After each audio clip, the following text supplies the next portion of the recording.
কসম করে বলি ১৫০০ বছর আগে মদিনাতুল মুনাওয়ারাকে ইসলামী রাষ্ট্র প্রতিষ্ঠা করবার কারণে কাফের বেঈমান ইহুদি নাসারা মদিনার ভেতরের মুনাফিক আহজাব সমস্ত দল সমস্ত গোত্র একত্রিত হয়ে মদিনা আক্রমণ করেছে। সাহাবায়ে কেরাম আল্লাহর পয়গম্বরের নেতৃত্বে খন্দক খনন করে মদিনা হেফাজত করেছে।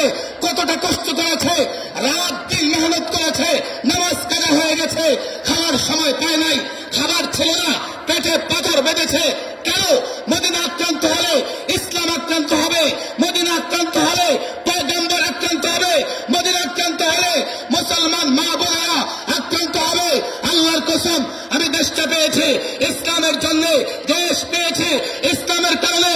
বাংলাদেশ আক্রান্ত হলে আলেম আক্রান্ত হবে, বাংলাদেশ আক্রান্ত হলে কোরআন আক্রান্ত হবে, বাংলাদেশ আক্রান্ত হলে হাদিস আক্রান্ত হবে, মসজিদ আক্রান্ত হবে, মাদ্রাসা আক্রান্ত হবে, আমার মা আমার বোন আমার কন্যা আক্রান্ত হবে। সাহাবাদের চেতনা ধারণ করে আল্লাহর নবীর আদর্শ ধরে আল্লাহর কসম, যেদিন আগ্রাসন চালাবে সেদিন থেকেই জিহাদ প্রতিরোধ যুদ্ধ শুরু হয়ে যাবে।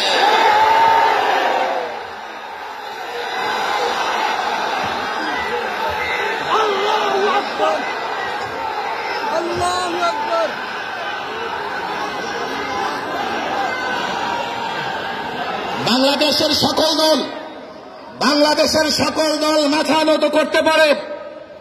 ভারত আমাদের, বাংলাদেশ আমাদের, পাকিস্তান আমাদের। বাংলাদেশের সকল রাজনৈতিক দল নত জানু হতে পারে। ওলামায়ে দেওবন্দের ইতিহাস দেখো, আকাবেরে দেওবন্দের ইতিহাস দেখো। তোমরা সবাই যদি নত জানু হয়ে যাও, আল্লাহর কসম, মাদ্রাসা কওমিয়ার ছাত্র শিক্ষক মাদ্রাসা কওমিয়াকে যারা মহব্বত করে ভালোবাসে, তাদের নিয়ে দেশের প্রত্যেকটা কোনায় কোনায় এমন দুর্গ তৈরি করা হবে, ভারতকে নত জানু করে যুদ্ধ শেষ হবে।